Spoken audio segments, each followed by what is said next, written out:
जिनका परम पावन चरित जल निधि समान अपार है। जिनके गुणों के कथन में गणधर न पावे पार है। बस वीतराग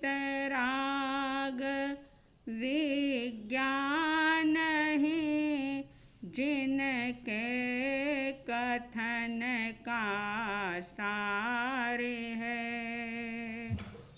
उन सर्वदर्शी सन्मति को वंदना शतबार है। उन सर्वदर्शी सन्मति को वंदना शतबार है।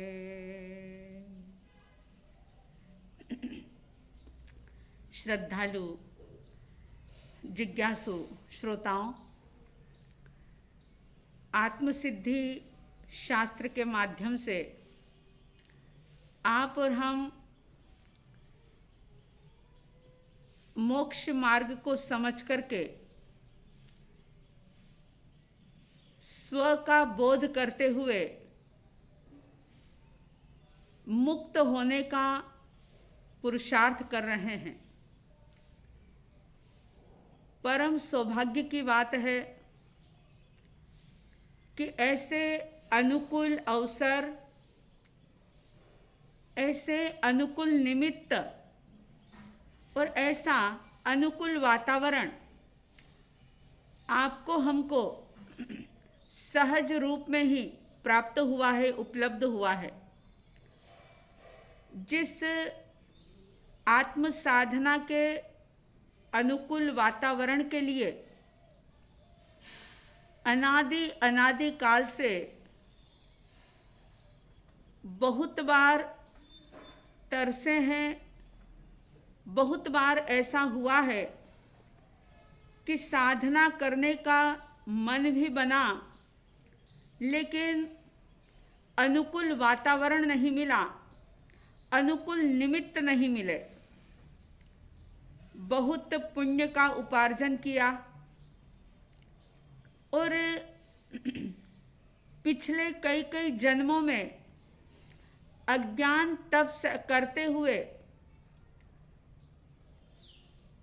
अकाम निर्जरा करते हुए कुछ पुण्य राशि एकत्रित हुई और भीतर की झंखना के कारण से, भीतर की एक प्रबल भावना के कारण से हमें ये शुभ अवसर, ये शुभ अनुकूल वातावरण, ये जिनेश्वर परमात्मा की वाणी, ये जिन शासन, ये जिनेश्वर परमात्मा का धर्म, ये वीतराग का शासन हमें प्राप्त हुआ। सचमुच अपने भाग्य की, सौभाग्य की जितनी सराहना करें उतना कम होगा। इस आत्मसिद्धि शास्त्र की गाथाएं, जो कि 95 गाथा संपन्न हुई, और आप सुन रहे हैं कि मोक्ष के उपाय को लेकर के जिज्ञासु के मन में जिज्ञासा पैदा हो रही है कि इतने सारे मत, पंथ, संप्रदाय, इतने सारे उपदेश, अलग अलग प्रकार के मार्ग, अलग अलग प्रकार के वेश, जाति आदि, लिंग आदि, बड़ा कंफ्यूजन होता है कि किसको मोक्ष का मार्ग माना जाए। जो जिज्ञासु है वह आग्रह नहीं करता, वह हठाग्रही नहीं होता, सत्य का खोजी होता है। उसके मन में एक गहरी प्यास होती है। और आप जानते हैं कि अगर सचमुच प्यास लगी हो तो वो व्यक्ति, वो जीव कहीं से भी पानी को खोज लेता है। और अगर प्यास ही ना लगी हो, तृषा ना लगी हो, तो सामने पानी हो तो भी उसका मूल्य, उसका महत्व समझ में नहीं आता। जो आत्मार्थी होते हैं वे सिर्फ और सिर्फ आत्म लाभ के लिए ज्ञान प्राप्त करना चाहते हैं। बस एक ही भीतर में भावना होती है कि स्व का बोध हो जाए, स्व का ज्ञान हो जाए और बोधि लाभ की प्राप्ति करते हुए वो एक अपूर्व आनंद का अनुभव करते हैं। बहुत सारे लोग तो, बहुत सारे क्या, लगभग कुछ आत्मार्थी जीवों को, भव्य जीवों को छोड़ दें तो लगभग सारे ही लोग ऐसे होते हैं जिनके मन में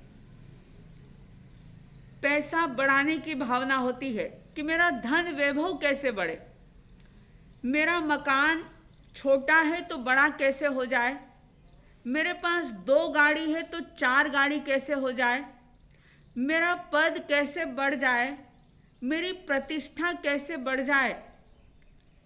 अनेक प्रकार की चाहत व्यक्ति मन में रखता है, क्योंकि एक गलत धारणा पाल रखी होती है कि साधन सुविधाओं के बिना सुख की प्राप्ति नहीं होती। लोगों की ये मान्यता हो जाती है, लोग ये समझ लेते हैं कि जिसके पास जितने ज़्यादा साधन हैं, जितना ज़्यादा पैसा है, जितनी ज़्यादा सुविधाएं हैं, वह व्यक्ति उतना ही सुखी है। लेकिन आत्मार्थी जीव की अवधारणा बिल्कुल अलग होती है। आत्मार्थी जीव ये कहते हैं, ये सोचते हैं, उनका ये चिंतन और मंथन होता है कि बाहर से चाहे कितना भी विस्तार हो जाए, लेकिन बाहर का विस्तार भीतर के लिए, साधना के लिए कार्यकारी नहीं हो सकता।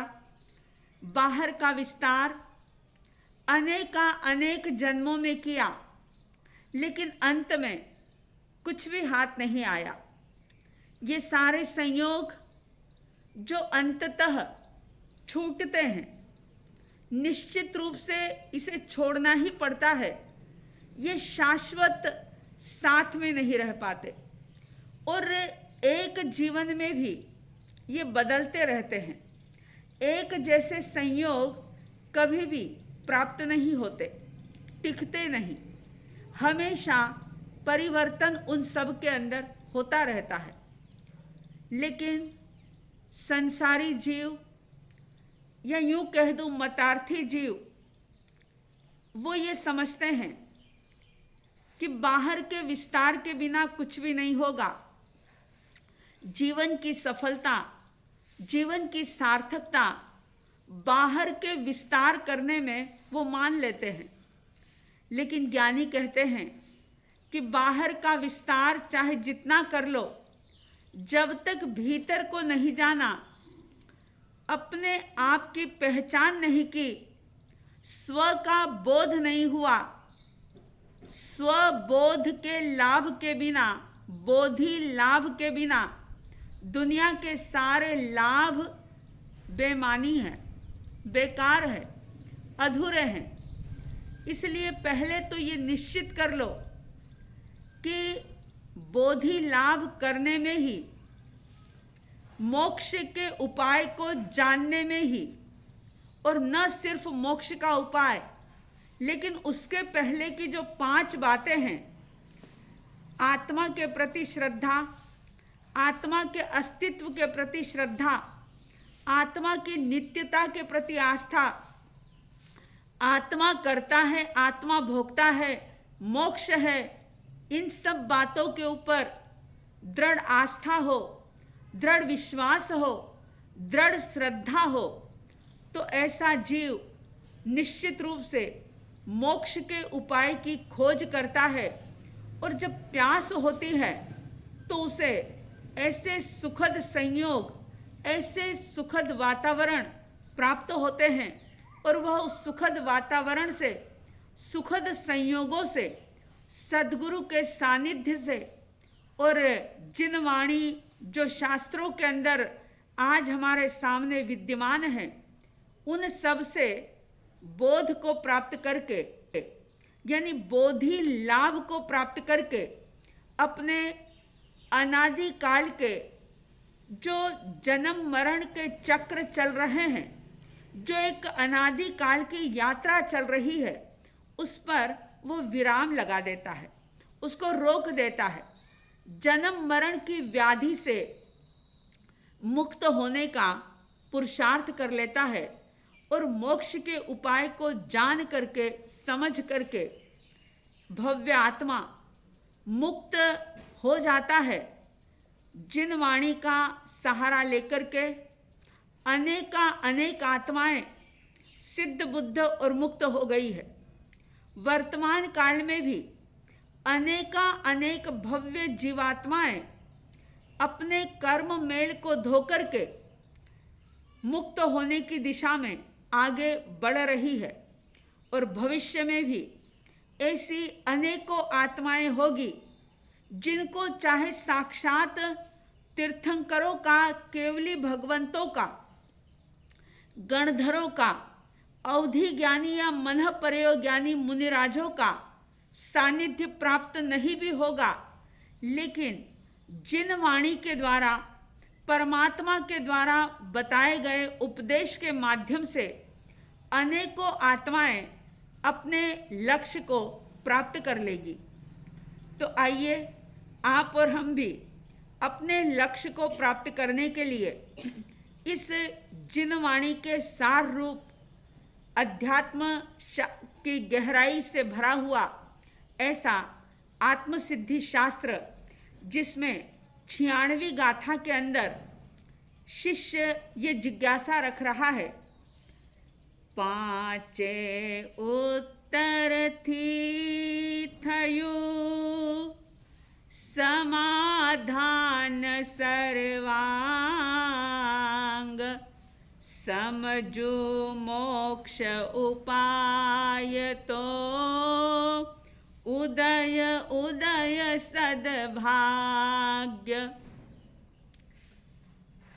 जिज्ञासा भीतर से जागी है, इसलिए शिष्य कह रहे हैं कि पांचे उत्तर थी थयो समाधान सर्वांग।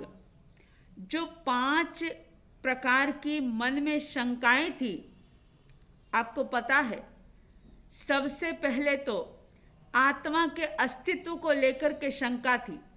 ये पता ही नहीं था कि मैं देह नहीं, मैं आत्मा हूं, मैं पुद्गल नहीं, मैं जीव हूं, मैं ज्ञान गुण से युक्त चेतना हूं, इसके प्रति आस्था नहीं थी। लेकिन जब इस बात को बताया गया तो पूरा समाधान हुआ और समाधान के साथ श्रद्धा पैदा हुई। उसके बाद आत्मा नित्य है, अजर अमर है, कभी भी मरने वाला नहीं है, शाश्वत है। इस बात को लेकर के भी कई प्रकार के सवाल खड़े हुए थे, लेकिन उसका भी जिन वाणी से समाधान किया गया और श्रद्धा हुई कि हाँ, आत्मा नित्य है। फिर तीसरी बात थी कि आत्मा कर्म का कर्ता है, तो उसमें भी बहुत सारे सवाल पैदा हुए थे और जब उनका भी समाधान किया गया तो भीतर में एक संतोष का अनुभव हुआ और आस्था सुदृढ़ होती गई। फिर चौथी बात कि आत्मा ही कर्म का भोक्ता भी है, तो उस बात को सुनकर के भी कईयों के मन में कई प्रकार के सवाल पैदा हुए हैं, होते हैं और आगे भी होंगे, लेकिन परमात्मा की वाणी उन सब जिज्ञासाओं को समाधान देती है। तो ये बात सुनकर के भी आस्था और ज़्यादा दृढ़ हुई। और पांचवा मोक्ष है, ये भी बात समझ में आ गई। तो शिष्य बड़े ही विनय के साथ, नम्रता के साथ ये बात प्रस्तुत कर रहे हैं कि पांचे उत्तर थी थयो समाधान सर्वांग। हे गुरुदेव, 5 प्रकार के सवालों का जो आपने समाधान दिया, बिल्कुल पूर्णतया वो जिज्ञासाएं शांत हो गई, समाप्त हो गई और आस्था और ज़्यादा मजबूत हो गई।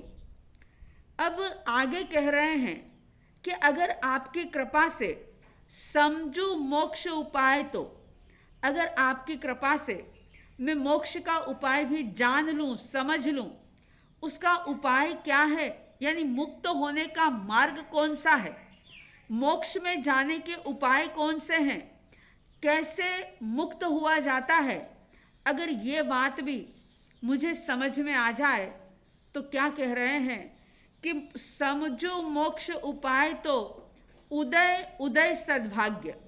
बहुत गहरी बात कह दी।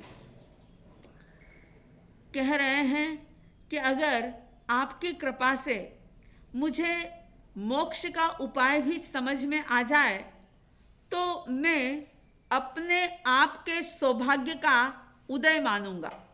उदय उदय सद्भाग्य, मैं अपने सद्भाग्य का उदय मानूंगा। वैसे तो मेरे सौभाग्य का उदय हुआ है। उदय उदय 2 बार ये शब्द आया।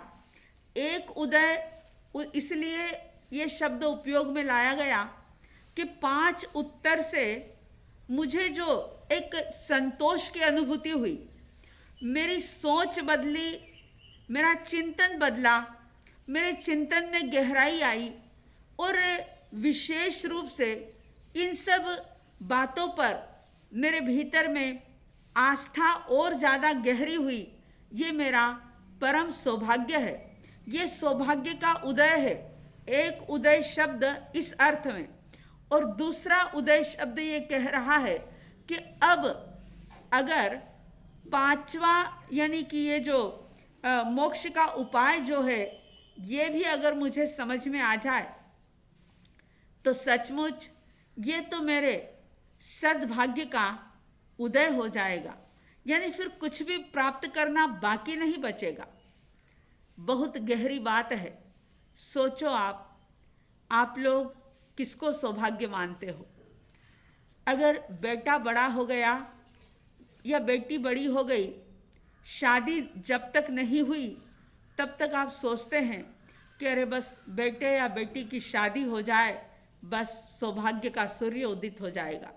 घर में पोते पोती का जन्म हो जाए, बस और कुछ नहीं चाहिए। अरे बिजनेस थोड़ा कम है, ये बढ़ जाए तो बस गंगा नहाए और कुछ नहीं चाहिए।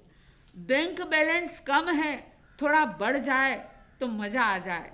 यानी इन सारी चीजों को व्यक्ति अपने सौभाग्य की निशानी मानता है। लेकिन आत्मार्थी जीव, जो संसारी जीव होने के बावजूद भी बिल्कुल संसारी जीवों की प्रवृत्ति से अलग होते हैं, वे किसमें सौभाग्य की प्राप्ति मान रहे हैं? वो कह रहे हैं कि समझू मोक्ष उपाय, तो अगर मैं मोक्ष का उपाय समझ लूं, मुझे ये बात समझ में आ जाए, मेरे रोम रोम में बस जाए, क्योंकि बात समझने का मतलब सिर्फ याद करके मेमोरी में सेव करने वाली बात नहीं है। बार बार उस बात को रटते जाना, इसका समझ के साथ कोई संबंध नहीं। समझ तो वो है कि जो हमारे आचरण के सांचे में ढल जाए। सचमुच समझ उसी को कहेंगे कि जो भी आपने जाना है, समझा है, जब तक उसको जीने का पुरुषार्थ ना किया जाए, जब तक जिस मार्ग को आपने जाना उस मार्ग पर चलने की कोशिश ना की जाए तो वो जाना हुआ सिर्फ बुद्धि का एक प्रकार का वैभव हो सकता है, विद्वत्ता प्रकट करने का एक तरीका हो सकता है, या यूं कह दूं कि और एक अहंकार को पालने वाली भी कई बार बात हो जाती है कि मुझे इतना इतना पता है, मैं इतना इतना जानता हूं, मैंने ये ग्रंथ पढ़े हैं, मैंने इन विद्वानों की या ज्ञानियों की बात सुनी है। लेकिन ये जानना, ये जो है सिर्फ जानना है, समझना नहीं है। समझना तो उस दिन होगा जिस दिन हमारे चिंतन में गहराई आएगी, हमारे कषाय शांत होंगे, हम राग द्वेष से थोड़ा ऊपर उठने की कोशिश करेंगे।